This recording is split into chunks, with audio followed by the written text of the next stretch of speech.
The Pattern Beneath the Pattern, a Working Framework. A white paper on monoanthrotheism, mimetic consciousness, and the third path. Working document, draft for personal reference and Substack archival. Preamble. There is a pattern beneath how human beings experience reality, interpret it, and act within it. Most people live inside this pattern unconsciously, mistaking its outputs for truth itself. What this framework attempts is to make that pattern visible so that instead of being carried by it, a person can participate in it deliberately. This document represents the current state of a developing philosophical framework. It is not finished. It is a benchmark, a snapshot of where the thinking stands, written to prevent the loss of insights generated across multiple working sessions.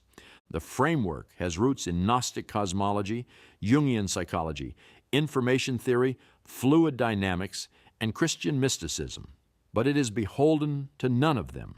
Its goal is not elegance or erudition. Its goal is operational truth. Does it produce clearer thinking, more honest living, and better outcomes for those who use it? The umbrella term for this framework is monoanthrotheism. Part 1. Monoanthrotheism. The meta-framework. Before unpacking the individual components of the system, it is necessary to establish the philosophical foundation on which everything else rests. Monoanthrotheism is the observation that human beings, as a species, consistently project the patterns of their own collective subconscious outward onto phenomena, whether those phenomena arise randomly as functions of nature or as functions of human-created systems. Because we are a species that projects outward, we call those projections gods. Because there is a remarkable commonality across all the gods that humans have ever projected onto the cosmos, the same archetypes, the same dramas, the same structural relationships, the phenomenon becomes mono. Because the source of the projection is human consciousness itself, it is anthro. And because the projected content takes the form of divine beings, sacred systems, and cosmic forces, it is theism. Monoanthrotheism is therefore not atheism. It does not dismiss religious experience as mere delusion or primitive error. The phenomena are real. The experiences are genuine. The patterns being described are accurate. What monoanthrotheism corrects is the direction of attribution. The source of these patterns is not external to humanity, but internal to it, arising from the depths of collective human consciousness and projected outward onto the cosmos. This is Jung taken to its structural conclusion, but with more precision than Jung typically applied. It is not merely that we have archetypes that appear in our myths.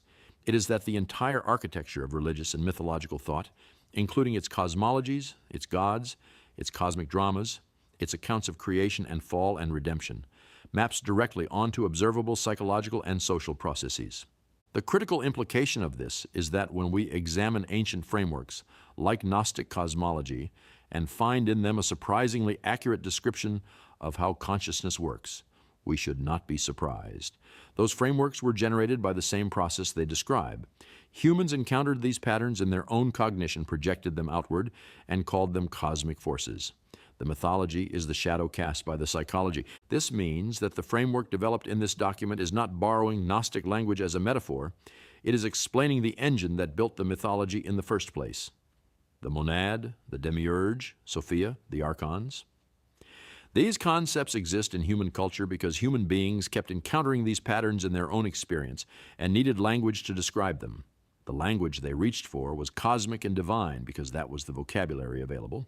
The underlying observations were accurate. With this foundation established, we can proceed to the framework itself. Part 2.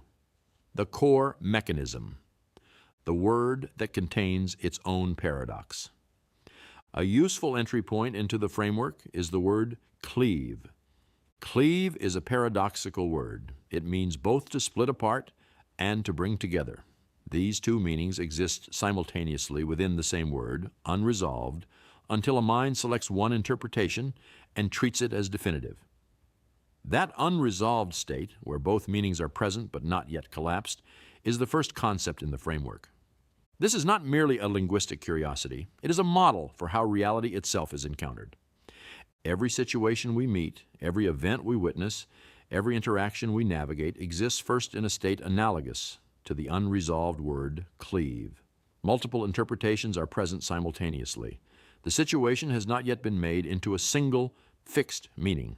It is, in the language of quantum physics, in a superposition, a field of potential states, none of which has yet been selected and made actual. This pre-collapse state is what the framework calls the monad. The monad is not a belief, it is not a perspective, it is not a middle ground between two opposing views. It is the condition of reality prior to interpretation, the state in which multiple possibilities coexist before being reduced into a single usable meaning.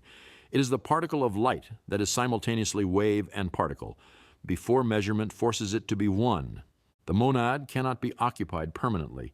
To act in the world, to navigate relationships, to make decisions, to communicate, all of this requires collapsing potential into actuality. The monad is not a home. It is a reference point, a place to return to. The process of collapse, Sophia. The movement from potential to meaning, the act of collapsing the monad into a working interpretation, is what this framework calls Sophia. In Gnostic cosmology, Sophia is the divine feminine principle associated with wisdom, and also with the era that sets the cosmic drama in motion. In this framework, Sophia is neither feminine nor masculine, neither wise nor erring in essence. Sophia is simply the process by which consciousness makes meaning. When two people encounter the same argument, the same piece of news, the same relationship dynamic, the same event in the world, both are operating from the same underlying monad. Both are encountering the same field of potential. But each person's Sophia collapses that potential differently, based on prior experience, emotional history, cultural conditioning, and the accumulated weight of previous collapses. This is why two intelligent, well-meaning people can encounter the same situation and arrive at entirely incompatible interpretations. They are not seeing different things. They are collapsing the same thing differently. The monad has not changed. The process of Sophia has produced different outputs. Sophia is not the villain of this story. The capacity to make meaning is not a flaw. It is the fundamental human cognitive operation. Without it, there is no language, no relationship, no art, no civilization. The problem does not arise from interpretation itself. It arises from what happens next. The stabilization of meaning. The demiurge. Once an interpretation is formed, it tends to stabilize. The initial collapse of the monad through Sophia produces a working model of the situation, a chosen meaning, and that meaning, very quickly, begins to feel like reality itself rather than a selected perspective on reality. This stabilization is what the framework calls the demiurge. The demiurge is not a literal entity. It is a functional process, the moment when an interpretation becomes identified as the way things are. In Gnostic cosmology, the demiurge is the blind and arrogant subcreator who, having fashioned the material world, declares himself the only God, unaware that a deeper reality exists beyond his creation. This maps precisely onto what happens psychologically when a chosen interpretation forgets that it is a choice. It begins to speak with the authority of objective reality. It says, in effect, this is what cleave means. This is not merely my interpretation. This is simply what is true. The demiurge is not always wrong in its content. Some interpretations are more accurate than others. Some collapses of the monad produce models that better describe reality and lead to better outcomes. The problem with the demiurge is not that it is false, but that it is mistaken for something other than what it is: a collapse, a choice, a model, rather than the underlying reality itself. The enforcement of interpretation, the archons. Once a demiurgic interpretation is in place, the system begins to defend it. This defense is not passive. It is active, multidimensional, and largely automatic. The reinforcing mechanisms that maintain a chosen interpretation are what this framework calls the archons. In Gnostic cosmology, the archons are the planetary rulers who govern the material world and prevent human souls from ascending to true freedom. In this framework, they are internal and collective patterns, not external beings, that keep a chosen interpretation intact and resist revision. Archons manifest as emotional reactions: the flash of irritation when an interpretation is challenged, the comfort of certainty, the discomfort of ambiguity. They manifest as identity attachments: the sense that challenging my interpretation is challenging me. They manifest as cognitive shortcuts: confirmation bias, selective attention, pattern locking. They manifest as social pressure: the approval of those who share the interpretation, the rejection of those who threaten it. In a conflict between two people, both operating from different demiurgic collapses of the same situation, the archons appear as defensiveness, frustration, the impulse to persuade or dominate, the mounting certainty that the other person is not just wrong, but somehow defective for failing to see what is so obvious. Each person experiences their interpretation as simply perceiving reality. The archons are doing their job, keeping the demiurge stable and invisible as a demiurge, the energy of the system, Lush. What fuels this entire mechanism, the Sophia, the demiurge, the archons, the momentum of interpretation, is attention and emotional energy. This framework borrows the term Lush from Robert Monroe's writings on out-of-body experience, but strips it entirely of its paranormal context. In Monroe's framework, Lush was emotional energy supposedly harvested by higher-level beings. In this framework, there are no higher-level beings doing the harvesting. The concept is retained because it captures something real, but the mechanism is entirely naturalistic. Understanding Lush requires a useful analogy from fluid power engineering. In hydraulic systems, work is produced by the interaction of two variables, pressure and flow. Pressure is potential energy, force per unit area. Flow is actual movement through the system. Neither alone produces work. It is the product of the two, the combination of pressure and flow, that generates power output. Mapped onto the framework, the emotional charge attached to an interpretation functions as pressure. The intensity of feeling, the weight of investment, the stakes involved, the sustained attention given to an interpretation functions as flow, the ongoing cognitive engagement, the continued focus. Lush is the work output produced by the interaction of these two variables. It is the energy that moves through the system and sustains mimetic momentum. Crucially, the archons do not consume Lush like parasites. They are better understood as the geometry of the pipes, the existing structures that determine where the energy flows and what it builds or maintains. They do not desire the momentum. They are the momentum institutionalized. The system runs itself. No external entities required. This reframing resolves what might otherwise seem thin about the concept. Lush is not a substance. It is a process output, a measure of work being done on the interpretive system. The more reactive emotion, the more sustained attention, the more Lush is generated, and the more stable and dominant the demiurgic interpretation becomes. This is why outrage spreads faster than reflection. This is why fear-based narratives propagate more quickly than nuanced analysis. The system is not designed by a malevolent intelligence. It is the predictable outcome of how emotionally charged attention interacts with interpretive structures. Part 3. Scale and momentum from individual vortex to collective zeitgeist. Each individual can be understood as a vortex, an information processing system that takes in data from the environment, runs it through a current paradigm, and outputs actions and signals that feed back into the environment. The paradigm through which the data is processed is shaped by the individual's accumulated demiurgic collapses and is actively maintained by their archons. This vortex is not static. It has direction. It has momentum.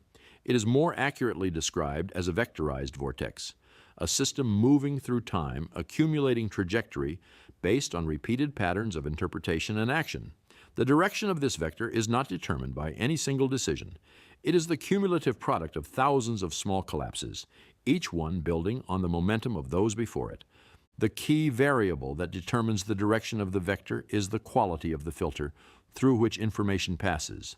A paradigm contaminated by unprocessed anger, fear, shame, and guilt will consistently collapse the monad in predictable, self-reinforcing ways. It will interpret ambiguity as threat. It will see hostility where there may be none. It will generate decisions that produce more of the same conditions that created the fear in the first place. The vortex becomes self-reinforcing in a negative direction. Conversely, a paradigm that has been cleared of major emotional distortion through sustained practices of forgiveness, mindfulness, and discipline will tend to collapse interpretations in ways that generate better feedback from reality. The vortex becomes self-reinforcing in a positive direction. The mechanism is identical in both cases, only the direction differs. Now, when this dynamic is scaled from the individual to the collective, something qualitatively different emerges. Individual vortices do not simply aggregate into a larger version of the same thing. When the interpretive loops of millions of individuals, each generating Lush, each maintaining demiurgic collapses, each sustained by archonic reinforcement, converge around shared patterns. They produce something with its own logic, its own momentum, its own gravitational field. This is the zeitgeist, the spirit of the age. The zeitgeist is not merely the sum of individual interpretations. It is an emergent phenomenon with properties that none of its constituent parts possess individually. It has direction. It has pressure. It shapes what interpretations feel available, what collapses feel natural, what demiurges feel like common sense rather than chosen perspectives. It pre-collapses vast portions of the interpretive field before any individual even encounters it. This is why a person born in Riyadh is statistically far more likely to be Muslim than a person born in Boston.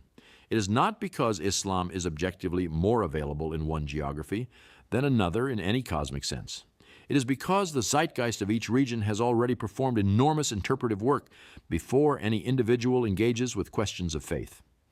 The available collapses have been shaped by centuries of accumulated mimetic momentum. A person raised within that field does not experience their faith as culturally inherited. They experience it as personally discovered, as perception of reality itself. The archons are operating at their most invisible. This also means that genuine third-path thinking, the capacity to see the monad before it is collapsed, to hold interpretations lightly, to remain revisable, is not merely a personal challenge.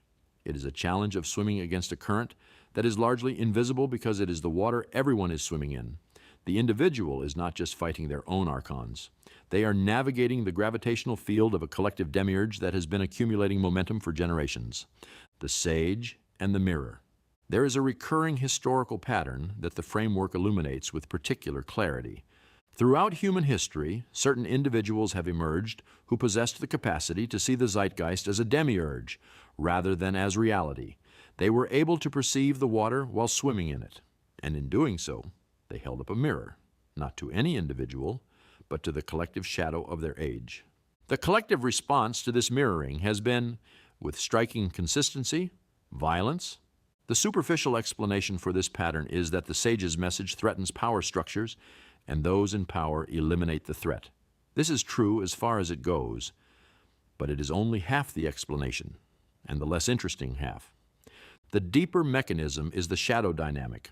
When a collective demiurge is confronted with a mirror, it does not merely feel threatened, it sees its own shadow. It sees what it has become, what it is capable of, what it has been sustaining, what it has been defending. And the primary response to confronting one's shadow, in the absence of the capacity to witness it and release it, is shame.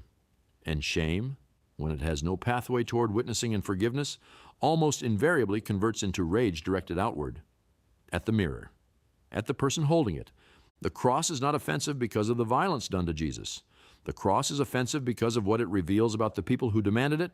It shows us what we are capable of when our collective demiurge is threatened, when the mirror is held up and we are confronted with the shadow we have been projecting outward and calling righteousness, law, tradition, and order. This is what Paul meant when he described the cross as an offense, a scandal, not because it is grotesque, but because of what it reflects. Martin Luther King held the same mirror to the zeitgeist of mid-20th century America. The system did not kill him because it was evil in a simple sense. It killed him because it saw its own corruption reflected in his witness and could not bear the image. It lashed out at the mirror. It was, in a real sense, lashing out at itself. Socrates, Jesus, Gandhi, King. The pattern repeats because the mechanism is consistent. The sage is not destroyed despite their message. They are destroyed because of their function. Holding a mirror to the zeitgeist threatens the entire architecture of collective interpretation. Every demiurge the culture has built, every archon maintaining it, the louche invested by millions of people across generations. The mirror does not argue with the zeitgeist. It simply makes it visible. And that is the most destabilizing thing possible to a system whose power depends on remaining invisible. The response is not rational opposition. It is the immune response of a collective demiurge encountering an existential threat. It is momentum protecting itself, and simultaneously, a collective consciousness lashing out against the reflection of its own shadow, the collective monad and the arc of history. The individual has a fundamental nature.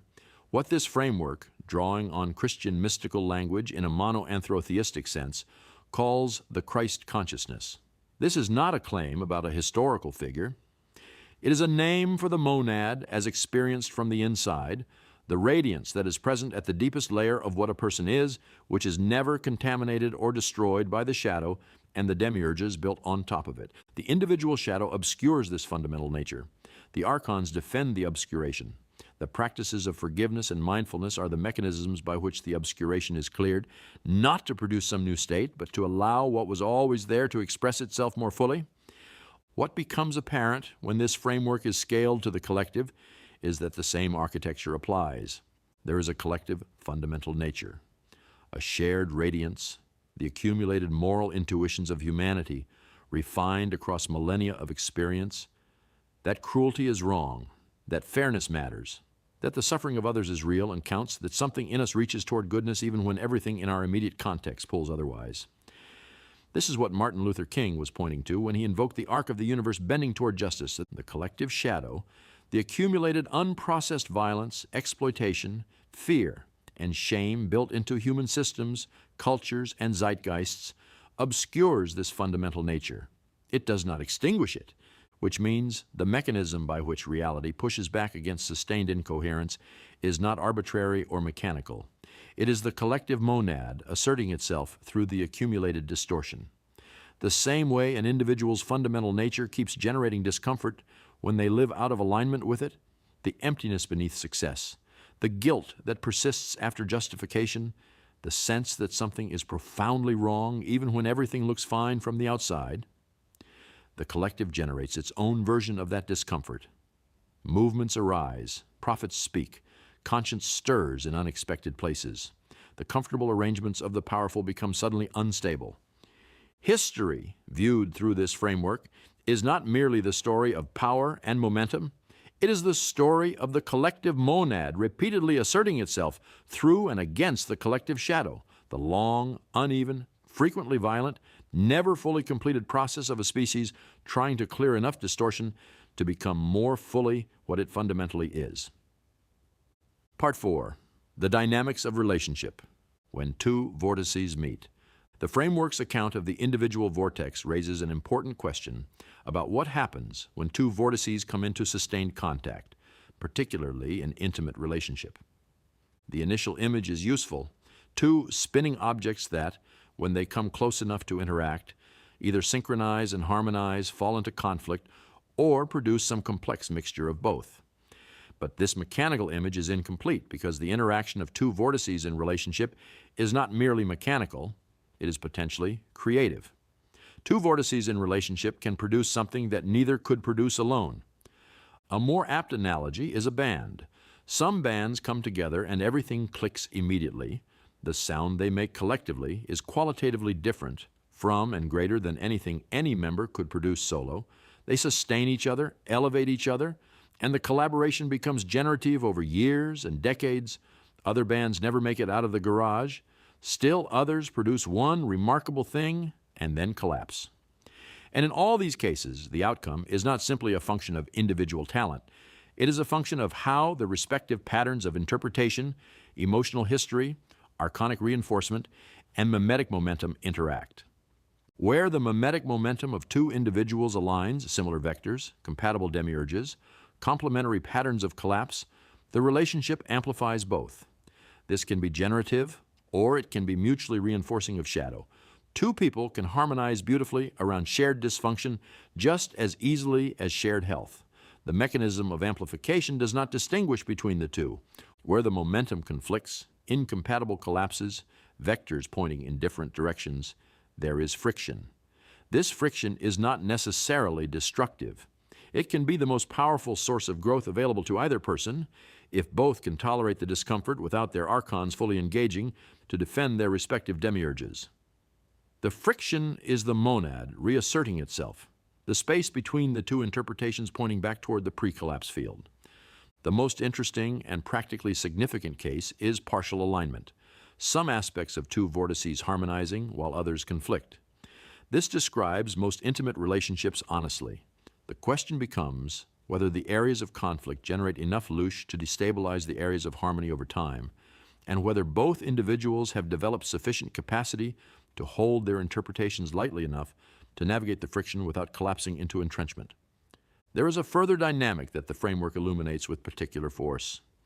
One person in a relationship who has developed a genuine capacity to glimpse the monad, who practices forgiveness as emotional hygiene, who holds their demiurges with some lightness, who has done meaningful work on their shadow, creates a different quality of field within the relationship. Not through persuasion or pressure, through the simple fact of modeling a different way of being. The Apostle Paul touched on this in his letter to the Corinthians, where he argued that an unbelieving spouse could be sanctified by the believing one.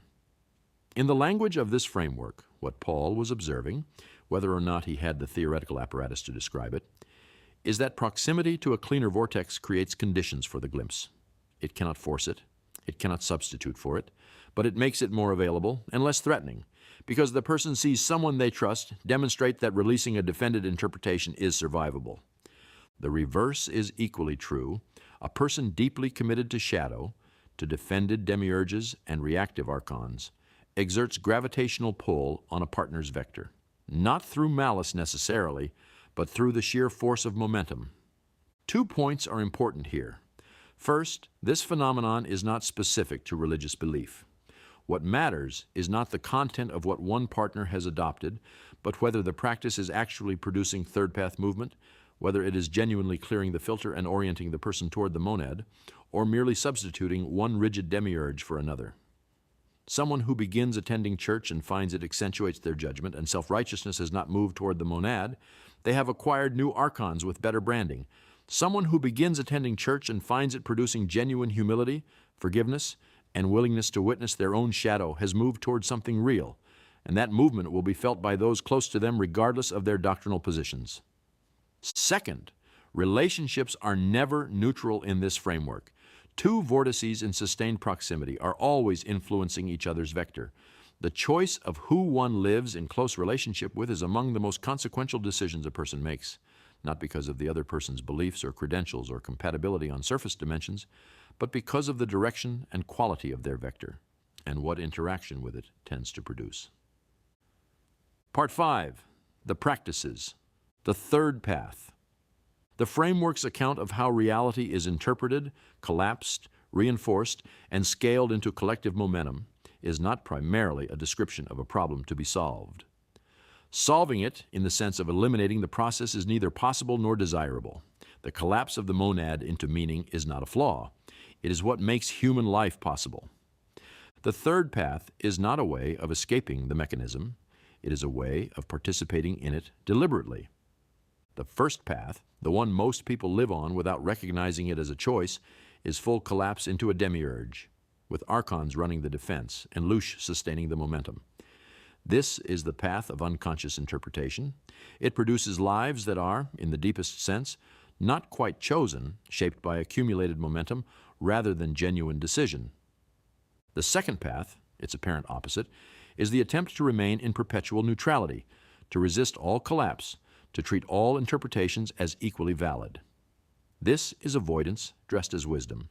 It produces paralysis because action requires interpretation, and the refusal to commit to any interpretation is itself a demiurgic position, defended by its own archons. The third path holds these two in a dynamic tension. It commits to interpretations fully enough to act, to lead, to take positions, to love, to build, and it holds those commitments with enough lightness to return to the monad when reality pushes back, to witness the shadow without being destroyed by it, and to revise when revision is warranted. The rhythm is collapse consciously, hold lightly, return often. This is more demanding than either of the alternatives. It requires both decisiveness and revisability simultaneously, and two things that exist in constant tension with each other. It is rare not because it is esoteric, but because it is genuinely difficult. Forgiveness as emotional hygiene. Of the practices that enable third path engagement, the most foundational is forgiveness, understood not as a moral performance or a spiritual achievement, but as a maintenance practice. Emotional residue, unprocessed anger, resentment, shame, guilt, fear, distorts the process of interpretation. It biases Sophia. It causes reality to be repeatedly collapsed in predictable and often unhelpful ways, not because of what the current situation actually contains, but because of what previous situations deposited in the paradigm through which the current one is being processed. The individual vortex is always processing: input, collapse, output, repeat. What determines whether the trajectory trends upward or downward is the quality of the filter through which the incoming information passes on its way to becoming a decision or action. A paradigm contaminated by unprocessed anger and fear will consistently generate outputs that produce more of the same conditions. The vortex becomes self-reinforcing in a negative direction. Forgiveness clears the filter. Not because clearing the filter is a moral good, though it may be, but because a distorted filter produces distorted collapses, and distorted collapses produce outcomes that compound the distortion further. Forgiveness is the practice of not carrying yesterday's emotional residue into today's interpretation of the monad. This is what the spiritual traditions mean by keeping short accounts. The instruction to forgive quickly and receive forgiveness quickly is not primarily ethical advice. It is maintenance protocol for the interpretive system. The longer the residue accumulates, the more the filter warps, and the harder it becomes to see the monad clearly enough to choose deliberately. Mindfulness. Mindfulness serves a related but distinct function. Where forgiveness clears the distortion that has already accumulated in the paradigm, mindfulness creates a pause between the monad and the collapse, a moment in which the pre-collapse field becomes briefly visible and multiple interpretations can be perceived before one is selected. This pause does not eliminate the need to choose. It changes the quality of the choice. A collapse that happens in the absence of mindfulness is driven by momentum, by the accumulated weight of previous collapses, by archonic reinforcement, by loosh already invested. A collapse that happens in the presence of mindfulness is, at least partially, genuinely chosen. The practice of mindfulness is therefore not about achieving a state of permanent awareness or transcending the need to interpret. It is about inserting moments of genuine seeing into a process that otherwise runs on autopilot. The monad, glimpsed even briefly, even partially, disrupts the automatic momentum enough to open the possibility of a different collapse. Discipline. Discipline is what translates clear seeing into aligned action. It is one thing to glimpse the monad. It is another to act in accordance with what the glimpse reveals, especially when doing so is costly, inconvenient, or lonely. Without discipline, the practice of returning to the monad can become another form of avoidance, using the language of awareness to justify inaction or drift. Discipline is the practice of closing the gap between interpretation and action, of doing the thing that genuine clarity indicates even when the archons are loudly suggesting otherwise. Part 6. Reality pushes back, the mechanism of correction. The framework would be incomplete and, more dangerously, self-sealing, without an account of how reality corrects incoherence. If all interpretations are collapses of the same monad, it might seem to follow that all interpretations are equally valid, equally sustainable, equally likely to persist. This does not follow, and the failure to understand why represents one of the places where frameworks of this type most often go wrong. Reality provides feedback. Actions have consequences.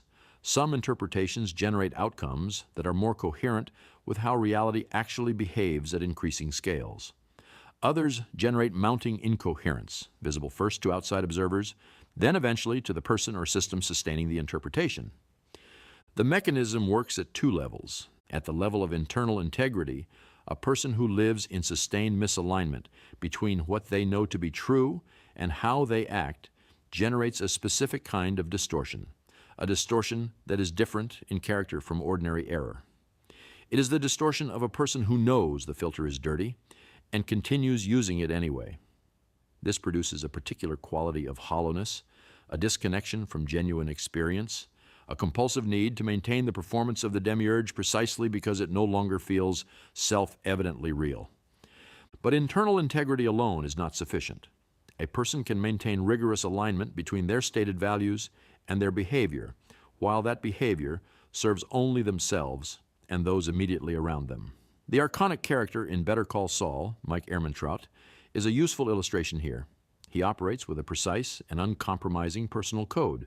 He is not a hypocrite within his own framework, but his integrity is entirely self-referential. It points inward and toward his immediate circle, and not at all toward the broader good. and his trajectory ends in tragedy, not because he violated his code, but because his code was insufficient to orient him toward anything beyond his own circle's survival. Full coherence requires both internal alignment between what one knows and how one acts, and external orientation between one's actions and the broader good of humanity. When either is missing, reality eventually corrects, not as punishment imposed by a moral universe, but as the predictable consequence of sustained incoherence becoming visible and unsustainable. There is a further dimension to the correction mechanism that the framework illuminates. The individual has a fundamental nature, a deep orientation toward goodness, connection, and coherence that persists beneath the shadow and the demiurges built on top of it. When a person lives in sustained violation of this fundamental nature, the correction comes not only from external consequences, but from the internal pressure of that nature asserting itself, the discomfort that persists beneath the performance, the sense of wrongness that outlasts all the justifications.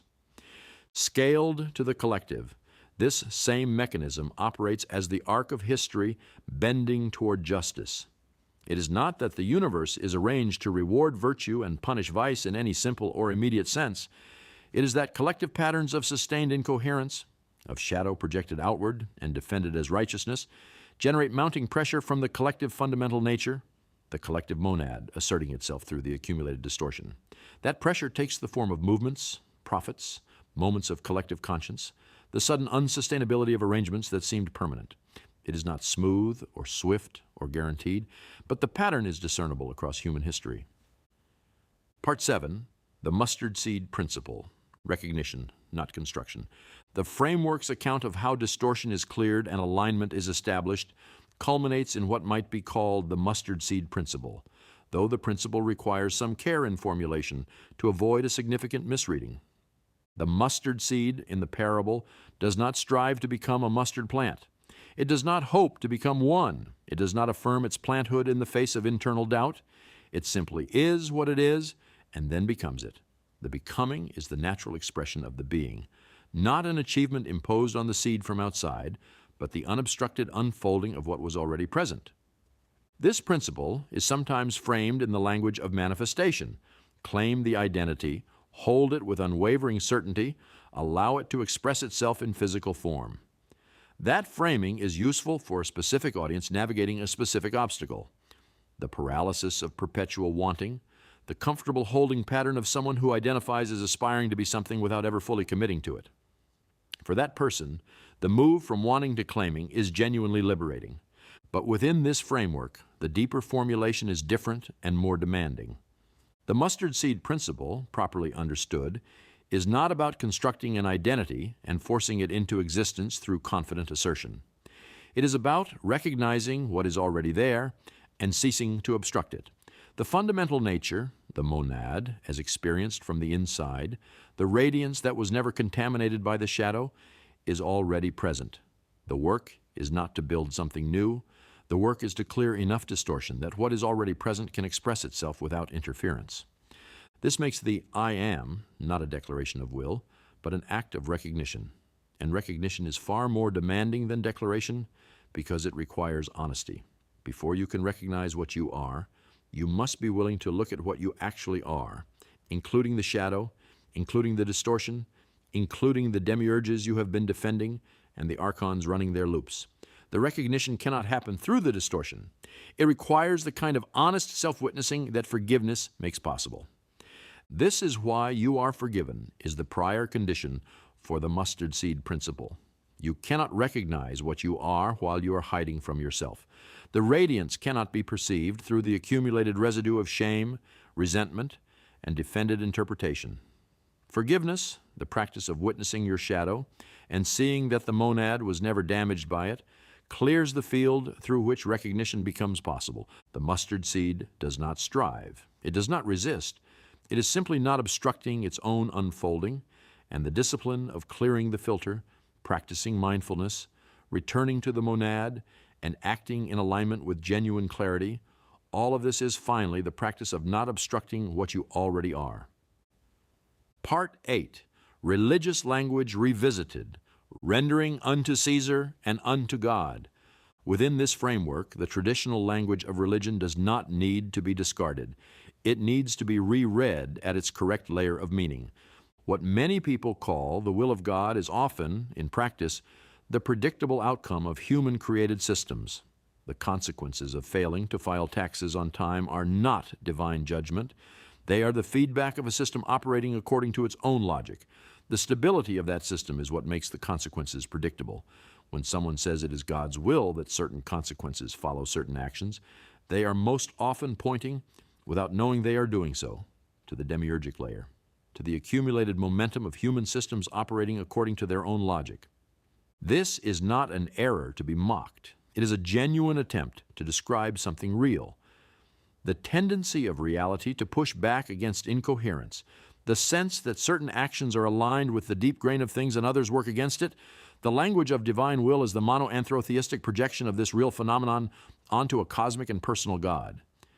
But within the tradition itself, there are moments when the language reaches toward something beyond the system. The instruction to render unto Caesar what is Caesar's, and unto God what is God's is, in this framework, a precise and important distinction. Render unto Caesar, operate competently within human systems, understand their logic, fulfill their requirements. Do not be naive about how the world operates. Render unto God. Do not confuse those systems with ultimate reality. Do not mistake the demiurge, however sophisticated and accumulated and morally resonant, for the monad itself. Orient yourself toward what is deeper than interpretation. To render unto God in this framework is not to perform religious obligations. It is to maintain the orientation toward the monad, to keep returning to the pre-collapse awareness, to resist the pull of archonic momentum, to hold the deepest commitments with the recognition that they too are interpretations, valuable and necessary, but not ultimate. The person who seeks to render unto God, properly understood, is not the person who has the most elaborate theology or the most consistent religious practice. It is the person who has developed the capacity to see their own demiurges as demiurges, to witness their own shadow without being destroyed by it, and to act from a place of genuine alignment rather than defended interpretation. This is the narrow path. This is the mustard seed. This is the small but authentic alignment that, consistently acted upon, can grow into something substantial, not as an achievement to be displayed, but as the natural unfolding of what was already there. Conclusion. What this framework is for: the framework does not eliminate conflict. It does not remove uncertainty. It does not produce a state of permanent clarity or deliver anyone from the necessity of making difficult choices in the face of incomplete information. What it does is change the quality of engagement. A person who has internalized this framework and developed the practices it points toward will still make mistakes. They will still collapse the monad in ways that prove inadequate. They will still encounter situations where their archons run ahead of their awareness, where Lush distorts their perception, where the zeitgeist pulls them along in directions they have not consciously chosen. But they will have a way of seeing what is happening. They will have the vocabulary to identify when they are in a demiurgic interpretation and defending it with archonic energy. They will have a practice of returning to the monad rather than remaining trapped in momentum. They will have the capacity to witness their own shadow without being destroyed by the witnessing. That capacity to collapse consciously, hold lightly, return often, and act from genuine clarity rather than defended interpretation is the third path. It is not a destination. It is a discipline. It is not enlightenment. It is engagement. And its value is not in how elegantly it explains things, but in whether it produces clearer thinking, more effective action, and a more stable and honest way of living. If it does that, then it is not overthinking. It is understanding. End of document. Status, working draft, conceptual framework largely complete. Individual sections require expansion and further development.